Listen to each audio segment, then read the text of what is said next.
ከዛሬ ጀምሮ የእግዚአብሔር ልጆች ሆነናል።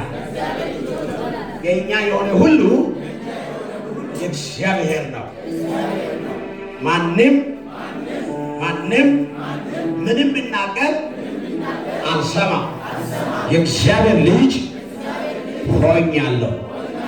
አፋር ልጆቻቸው እዚህ በሺዎች የምትቆጠሩ ሰዎች ዛሬ ዳር 14 2018 ነው ታኅሳስ 14 2018 እግዚአብሔር በእናንተ ሕይወት ታላቅ ነገር አድርጓል። የኔ ነገር ተከፍቷል ብሉስ በአብ በወልድ በመንፈስ ቅዱስ በአንድ አምላክ ስም እንዲህ ታፍዛችሁ ሂዱ። እስቲ ሄቻለሁ ያላችሁ እጆቻችሁ ያወዛወዛችሁ